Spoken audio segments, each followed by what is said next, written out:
right, good afternoon, everyone, and welcome to episode 39 of the Josh Diaz vlog. I imagine today's episode is going to be named something along the lines of Day Infinity of 2 weeks to flatten the curve.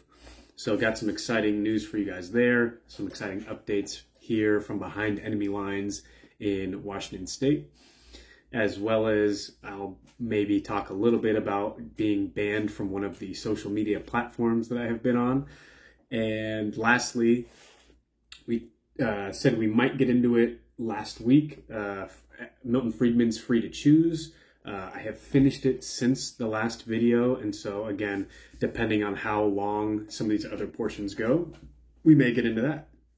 But first, like I like to do before or at the beginning of any episode, is give a quick shout out to the new subscribers. Those people being a Mr. David Floyd. Thanks for jumping in, David. An individual with the name Renee Pinto. Renee, I appreciate you. Joining us also is Ashley Gauchet, something along those lines. Thank you for jumping in, Ashley. I appreciate it. And last but certainly not least is a recent subscriber, Curian Joseph. So to the four of you, thank you so much for jumping in. Again, I think our community has boomed. We've grown another handful of people. We're up to, I think, 24 people who have joined in to follow along. So I appreciate each and every one of you.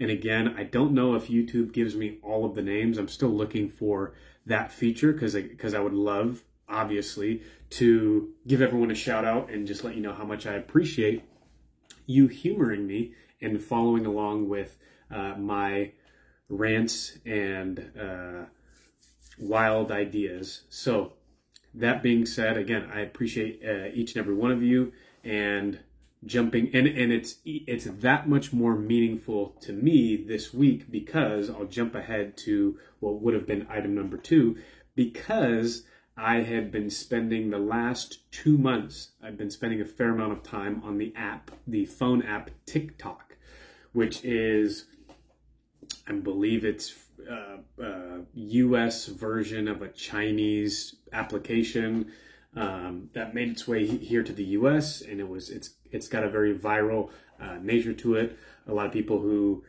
can join can post content and get a lot of organic reach and connect with a lot of people.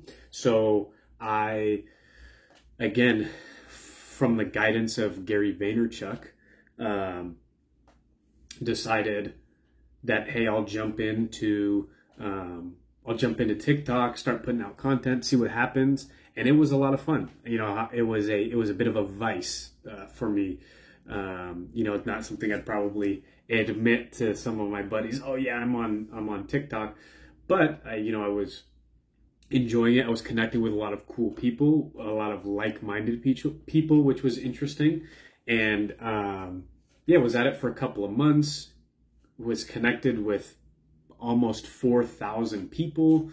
And had a handful of videos that I posted that gained a fair amount of traction and engagement from people that I was connected with, and it was mainly regarding the different mandates, what I refer to as medical tyranny. So those seemed to really gain a lot of traction and people were engaged. And then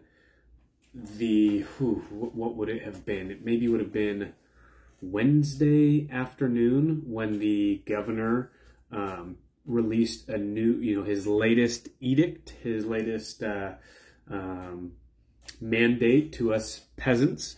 And I had some reactions to it, and there's a function on the application where you can go live, so you can interact with the people that you're connected with, which is cool. I had tried it a few times, but because I wasn't connected with that many people, it would be kind of hit or miss. And at this point I figured, well, let me give it another shot. And I was connected with two people were on the live stream for a period of time as I was just chit-chatting. Hey, these are my thoughts on what the governor has done.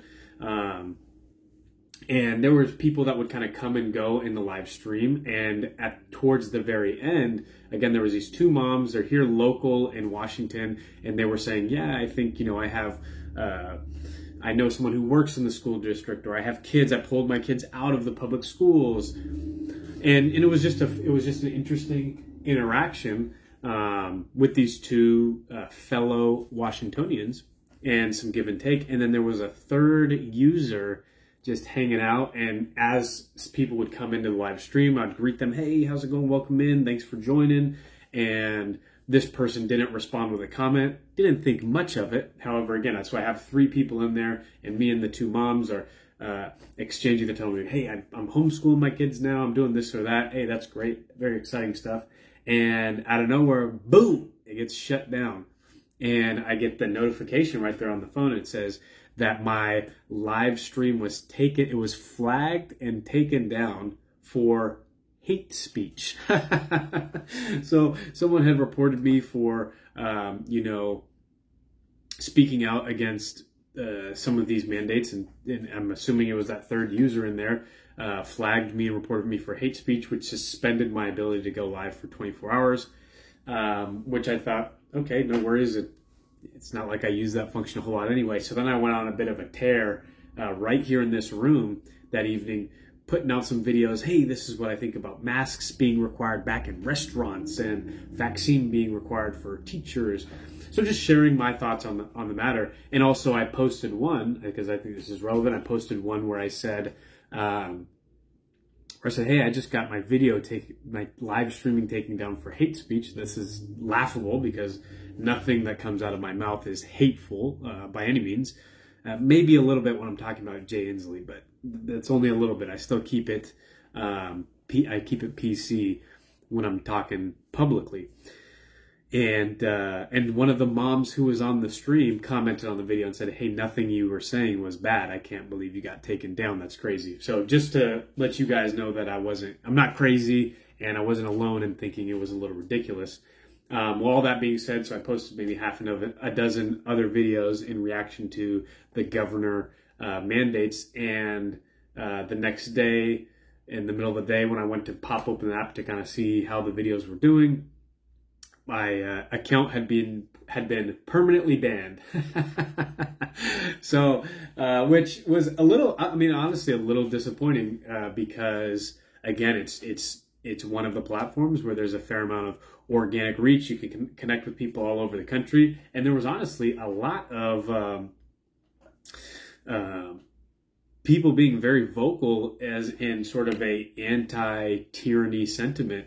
And so I was a little surprised that mine was targeted, although I think it was probably my fault, because I noticed a lot of people, if they would like hashtag say vaccine or this or that, they would misspell it in a particular way. Again, I think trying to throw the algorithm off so that they didn't get banned as well. So anyways, just something I wanted to put out there, not because I'm so special and I should be on this app, or not like I had my heart and soul invested into TikTok. It's just a silly app. It's no big deal. But it is, I think, another data point that I think people should be aware of, that the censorship across the board is very real, right? And I'm just a nobody, right? I'm just some Joe Schmo who has decided, hey, I'm going to turn the camera around and start sharing my thoughts. But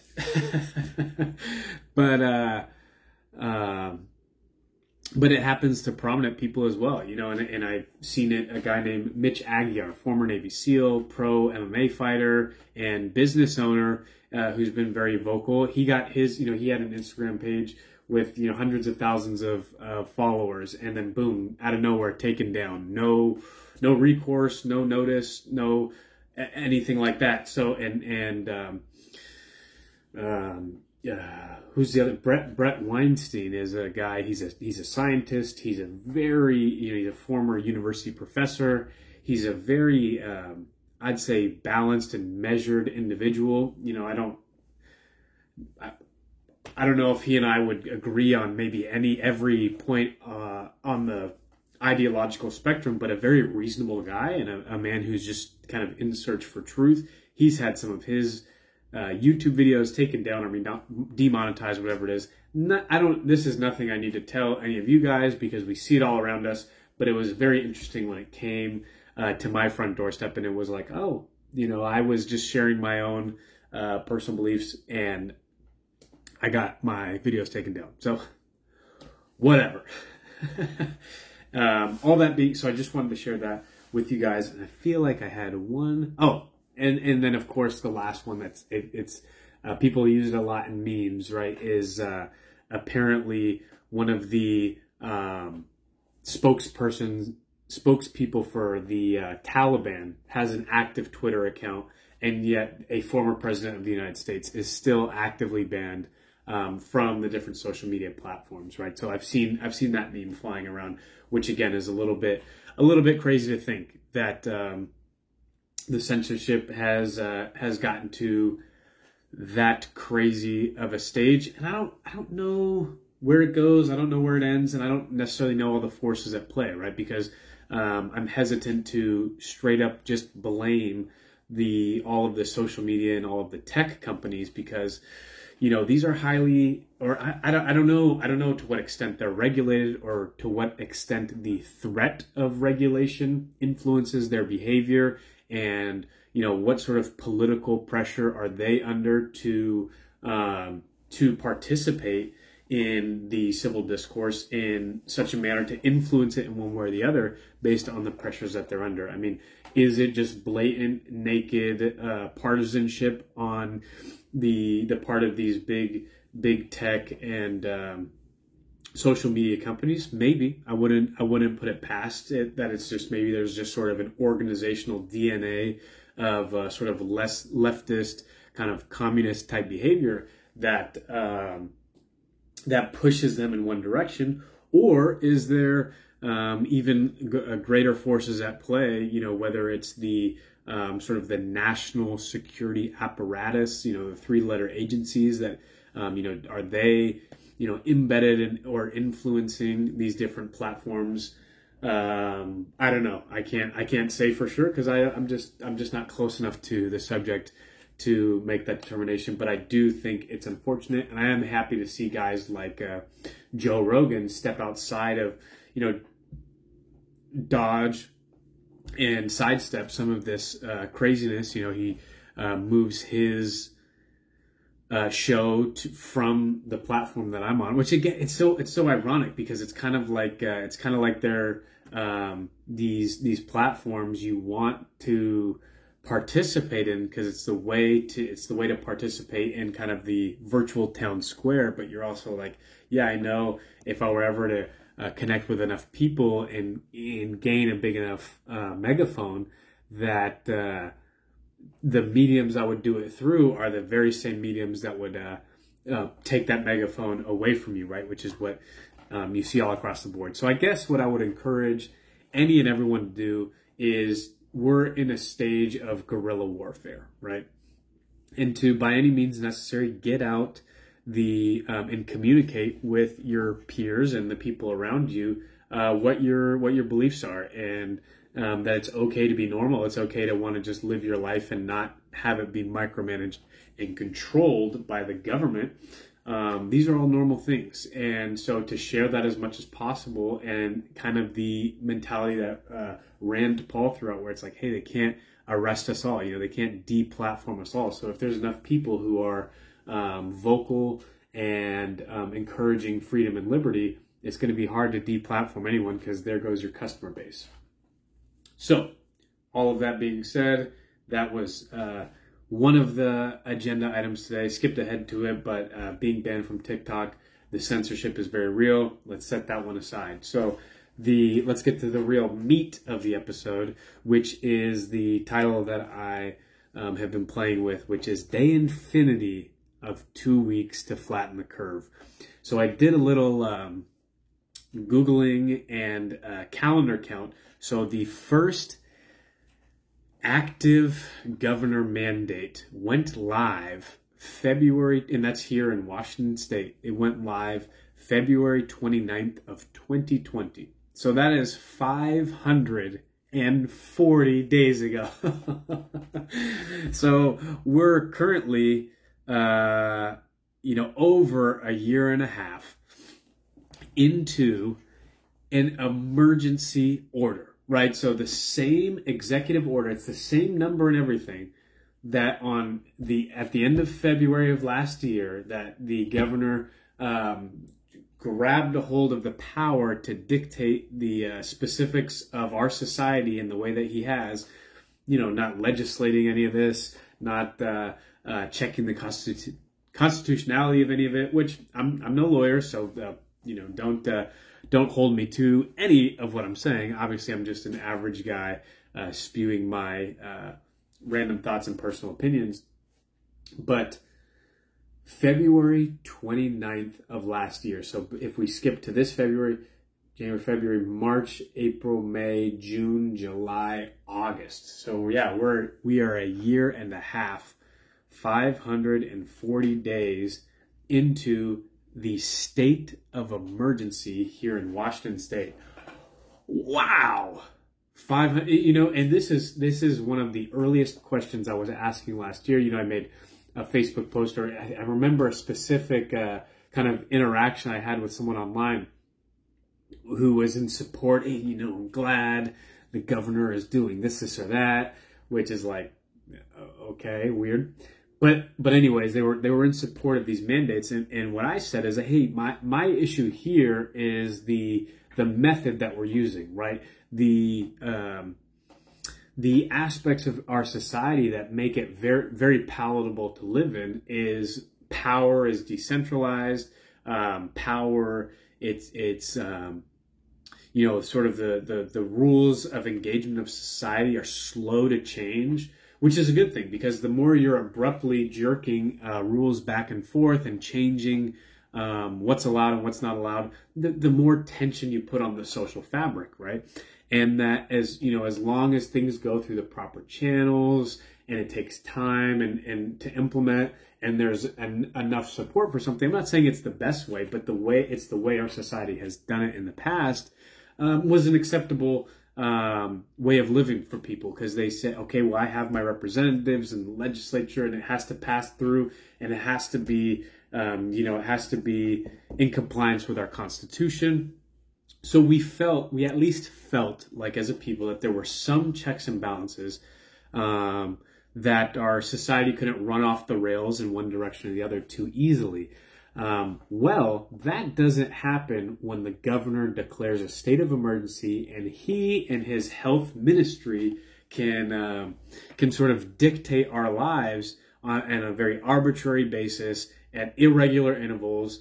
It turns out to be the result is very uncomfortable.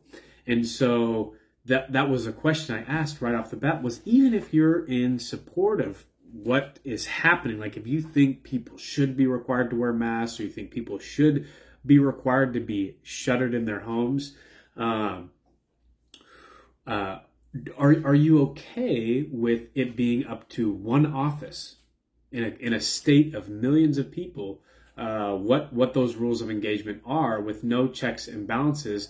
And then the question that I posed at the time was, how long, by definition, how long can an emergency last? By definition, right? So let's look up the definition of the word emergency. Definition, come on. Definition of emergency. Okay, a serious, unexpected, and often dangerous situation requiring immediate action. Arising from a need or use in emergency. Let's see.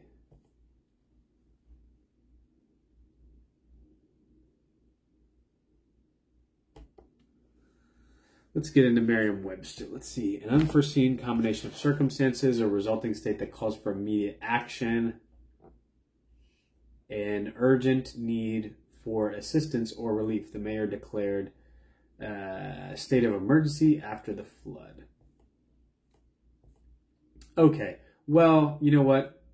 Maybe I'm reaching here a little bit, but my understanding of an emergency is something that is brief, right? Immediate. There's a crisis in the here and the now, which requires immediate action.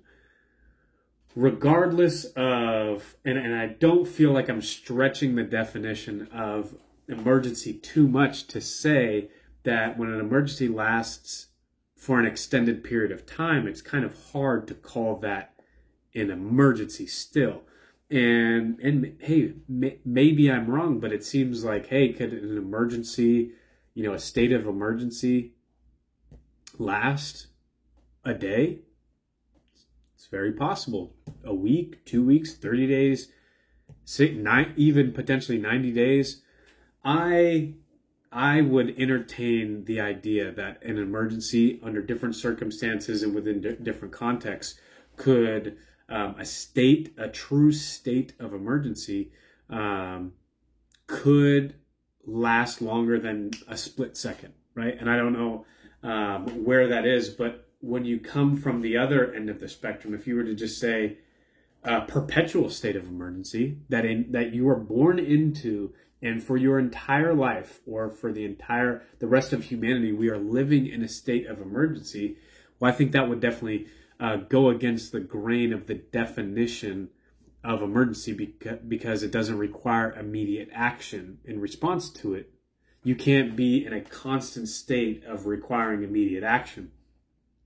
So then you'd have to work your way back from infinity to some arbitrary line in the sand. And again, there's maybe linguists or historians or philosophical professors who could probably put their finger on this a little bit better than I could. But I feel like as you start to walk your way back from infinity and you go, okay, well, could you be in a state of emergency for 100 years? That's maybe a harder pill to swallow. Could you be in a state of emergency for a decade?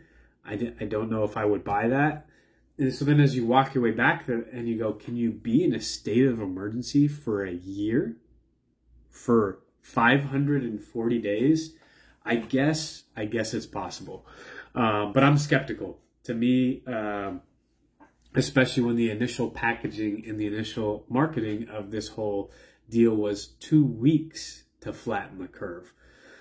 So regardless, enough ranting and raving about that. I just think it's worth pointing out that we are still, by the governor mandate, in a declared state of emergency, which is giving him the authority within our legal system to implement these sweeping mandates from his office in Olympia. So there's just one still on the subject, a couple of things I wanted to point out because I think it's always worth actually going in and reading the actual proclamations, because the governor has in the last 2 weeks come out with 2 new proclamations, one requiring that all medical personnel and state employees get the vaccine, and then one more recently requiring all government school employees and vendors are required to get the vaccine.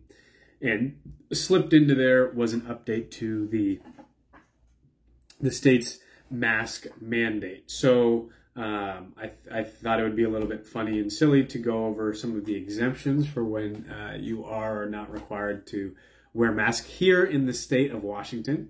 So we'll get into that. But I just wanted to also say a quick note on the school employees thing, because that wasn't something I had necessarily gotten a chance to comment on. And actually, I had some reactions to the press conference that I jotted down as I was watching it. So I'll pull those up actually here before I get into the dessert, which is the mask exemptions. But I do want to just point out that I think my if I had to sum up my reaction to these mandates coming down about public school employees, and I think they've extended it to private school employees, which is super unfortunate.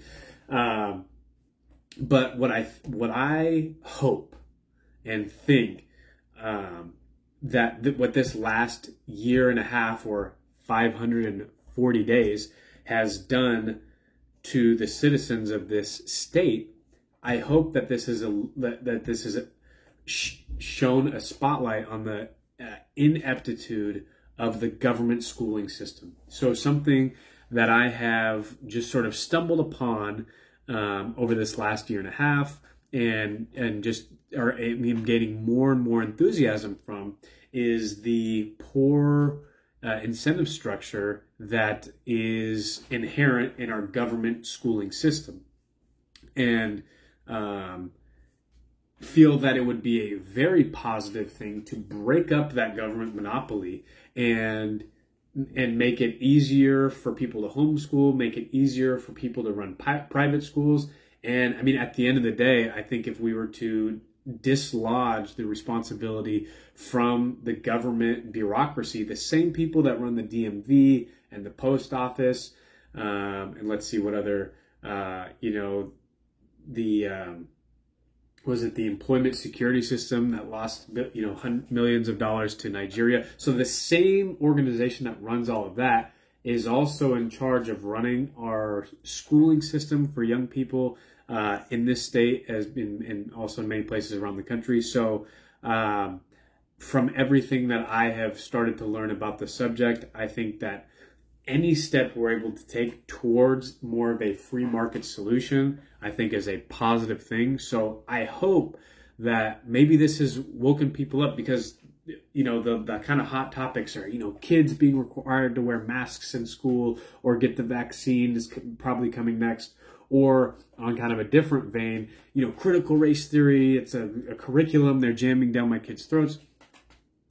All of those things may be true, but I think what people are getting lost on the trees for the forest. And I think that the forest here really is the fact that why have we given, or why have we allowed, or why do we continue to allow the government to have such a stranglehold over the schooling system, which should be in charge of educating citizens and or training them for job skills in the market, which does nothing of the sort.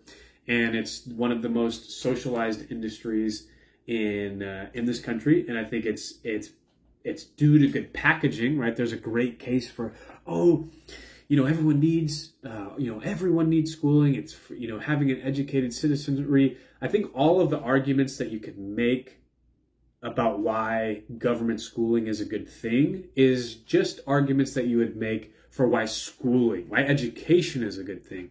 But it doesn't, to me, necessarily translate into the argument that the government is the best institution to deliver that service, right? And so that's where I feel the argument lies, is not whether or not education is a good thing, whether or not it should be available to poor people versus rich people.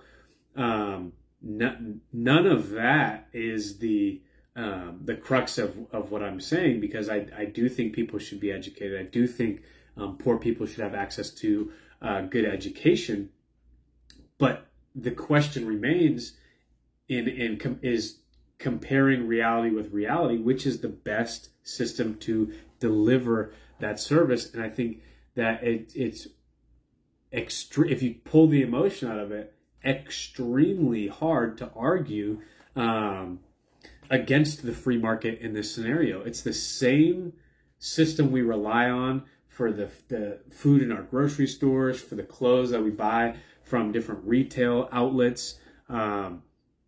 Anywhere where you see the most amount of free market influence on a particular industry, you see the best outcomes, right? And so I think the counter argument could be made for schooling, that it's the most socialized industry, the least subject to free market forces, which makes it one of the poorest services and the most expensive. And I think I've done, or I think I posted this one on TikTok, which was breaking down the Seattle public school budget. $1 billion a year, which amounts to $19,000 spent per student, because there's about 50-something thousand students in the Seattle public school system. Another statistic that was captured in this article that I had read was the that it was something like more than, it was like 52% of the staff are not even teachers, and they went through the administrator salaries. So I think I've talked about this before. There's no need to get too far into it, but just in regards to all these new mandates coming down, I hope it just continues to wake people up and to go, hey, wait a minute. Why are we relying on the government to deliver this service? We'd be much happier, be much more affordable. Parents would have a lot more control if we said, thanks, but no thanks, government. We're going to allow the free market to take over, and we're going to expect that the same way that there's a grocery store on every corner that people of any income level have access to, and they're clothed and so on down the list. We're going to do the same with schools and bring back education to the citizens. So that is my reaction to the vaccine mandate. I have sympathy and empathy towards the people in that system that are being pressured into what should be a personal medical decision. They are having the government force it down their throat, which I think is extremely unfortunate. I stand for medical freedom. But I do hope that it illuminates the insanity of relying on the government to deliver this service to our people. So, and one more I may do a video on at some point is the trash and recycling system. The fact that the government has such a hand in that, I think, is, being someone who's in the skilled trades and does lots of dump runs, and has dealt with setting up trash service for our business and then getting rid of it once we got our own dump truck. I'm very skeptical of the nature and the involvement that our government has in delivering that service, but we'll save that for another day. Okay, so here we are. We're in this is the Department of Health's Order of the Secretary of Health amending Order 20-03. This particular order is 20-03.4, and it's face covering statewide. So here we go. These mandates are kind of funny. I'll jump back into my reaction to the governor's mandate, but here we go. So it's referring to the mandates.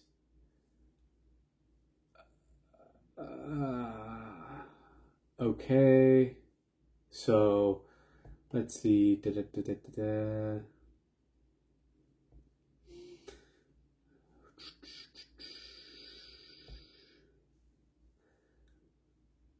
Okay, so it's just good. It reviews each of the iterations of this order. Okay, so this is kind of interesting. Okay, so whereas on May 17th of 2021, the Secretary of Health was issued exempting fully vaccinated people in Washington State from the requirement to wear face coverings in public except in certain limited settings. Whereas on June 29th, the Secretary of Health 20-03.3 was issued, permitting people to be outdoors without face coverings and without maintaining physical distancing, while encouraging masks for unvaccinated people in crowded outdoor settings such as sporting events, parades, concerts. And it's just, I mean, to me, things like this, it's hilarious, the audacity of these people to permit people while outdoors to be without a face covering. Is just like who died and made you God and made you king of our lives to tell us what we can or cannot do? But shocking verbiage coming out of our state. Let's see. Okay, so then they make a case for so after months of improving the epidemiological conditions in Washington State, the emergence of highly contagious variants, including the Delta variant, that is at least twice as transmissible as the virus that emerged in 2019, coupled with the continued significant number of unvaccinated people, has caused the cases and hospitalizations to rise sharply among unvaccinated people and have resulted in breakthrough infection in some fully vaccinated people. Okay. The CDC modified its guidance, which currently include every county in Washington state wear a mask indoors in public, regardless of their vaccination status, to maximize protection from the Delta variant, dun, dun, dun, and prevent people from spreading it to others. Okay. I also like to point out this where it says, whereas all 35 local health officers in the state of Washington recently recommend all residents wear facial coverings when indoors. These are the same people I like to point out, which is there's the King County health office. I forget the exact name of it. And they have public social media pages. And one of them, and I've screenshotted it and saved it and shared it with people. One of them, it was the King County Public Health Office or something like that. So I would assume this is one of these 35 offices.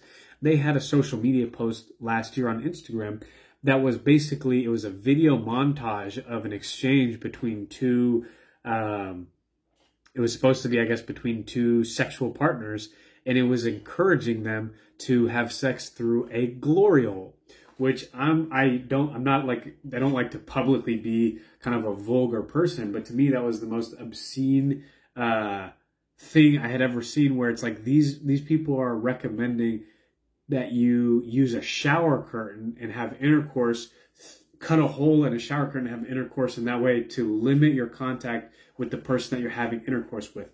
These are the same people that are that we're following recommendations from. Absolutely mind-boggling. So I always like to point that out, where it's like, oh, when people refer to them as some kind of authority, it's like, yeah, these are the same authorities that thought it was a necessary recommendation to say, hey, you should probably be having intercourse through a shower curtain. So just these are the same people, folks. Let's not forget that. Okay. Okay. So it goes to the requirements, yada yada yada, whatever. So here we're in the section exceptions to general face covering requirement. People are not required to wear face coverings in any of the following situations. Okay, so some, standard things. One of them is at a small indoor gathering in a private residence. Imagine that. In your own home, as long as you're going to have a small gathering, which I would be interested to know what their definition of small is. What constitutes a large gathering? Is it, a small 5, 10, 15, 25? So just for you people out there in your own homes planning on having a where does medium-sized fall into that range? Just know that as long as it's small, these health officials give you permission to not require people to wear masks in your home. So that's pretty exciting stuff. So while actively training for or coaching indoor or officiating indoor sports, so that's what a relief. If you're playing junior hockey, what is it?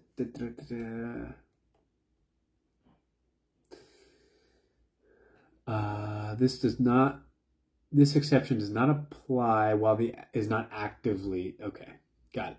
Anyway, so here we go. While swimming or engaged in other water sports or recreations. Exciting news, guys.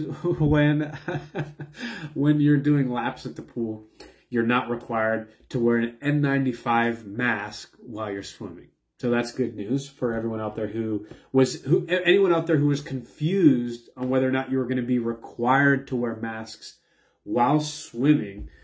Just know you do not have to waterboard yourself. The government has given you permission to not. So this is where it gets good. So while showering, bathing, or engaging in other personal hygiene or grooming activities that require the removal of a face covering. So I know most of you out there were thinking, hey, you know, I like to shave maybe once a week or every day, but it's really hard to do that while I keep my mask on.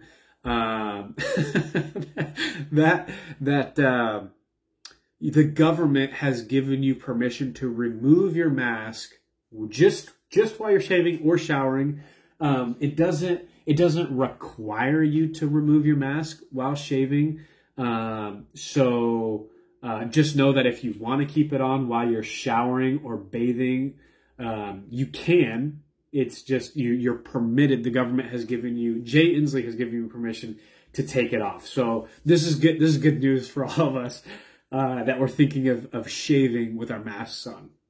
So here we go. When any party to a communication is deaf or hard of hearing and not wearing a face covering is essential to communication.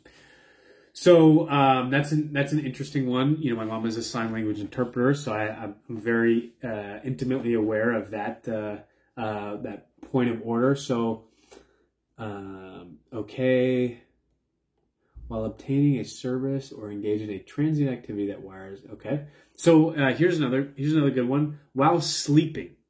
So just again, I know that there's a lot of people in this state, millions and millions of people in the state, that we all want to do our part to limit the spread of the Delta variant, and most of us were thinking, hey, it's not enough to wear the mask while we're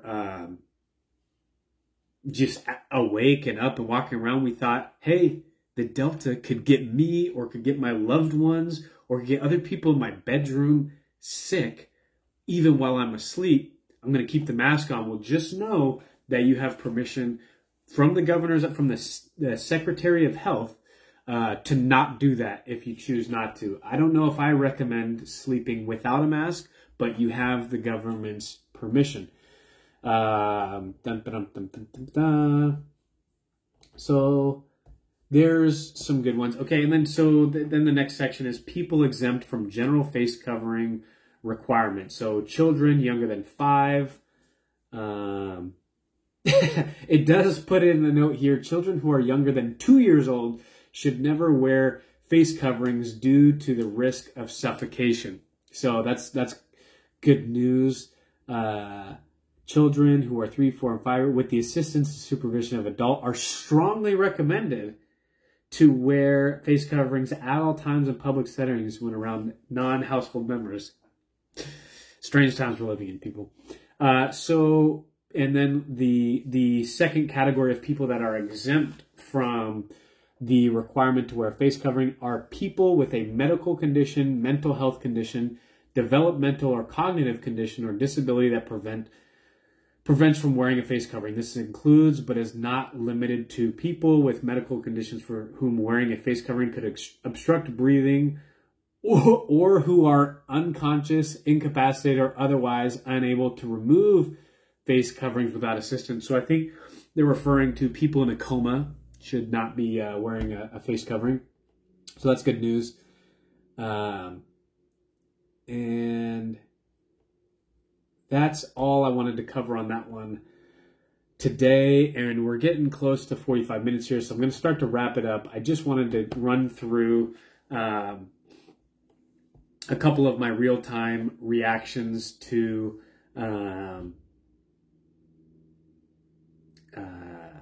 the governor's most recent press conference, which I thought was just a despicable display of government bureaucracy at work, and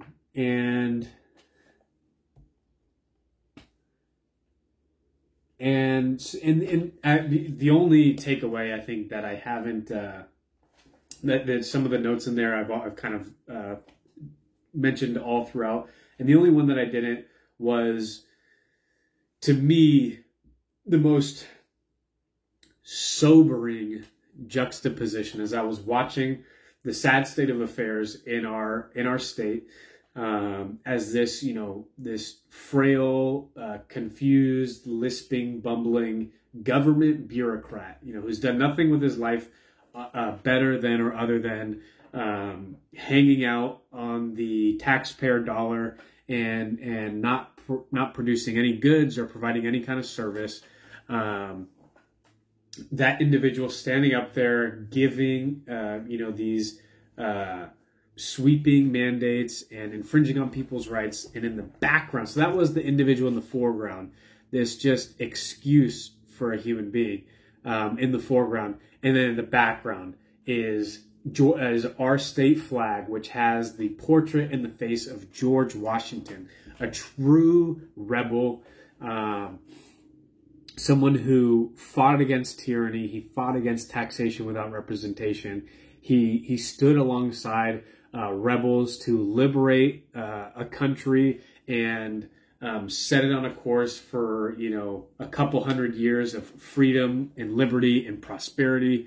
And so the juxtaposition of our history in the background and then the current state of affairs in the foreground, to me, was a stark contrast. And I think I would hope that that's as jarring to other people as it was to me, and gives us all a sense of urgency to go, hey, we can't just let our rights continue to slip away over the generations.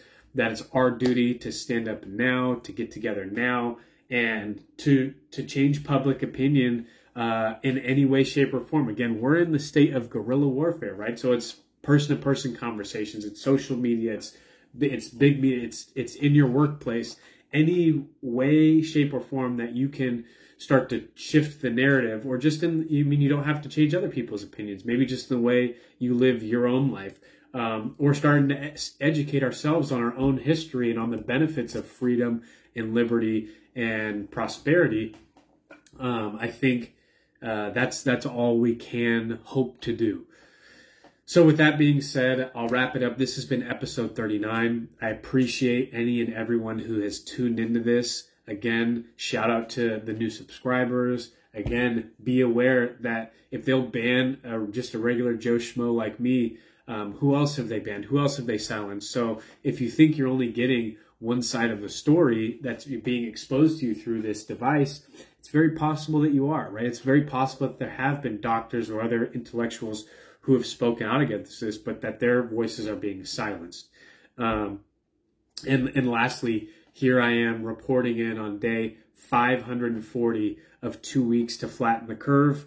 And once again, we did not get to Milton Friedman's Free to Choose, which is great because it'll give me more time. I'll do a proper kind of highlighting and see if I can't pull out some of the important things, and we'll maybe do a special edition. We'll get to it eventually. So with that being said, I hope you're all well. I hope you're having a happy and productive summer, and I will leave you with that. Have a great week, and I will see you next week. Cheers.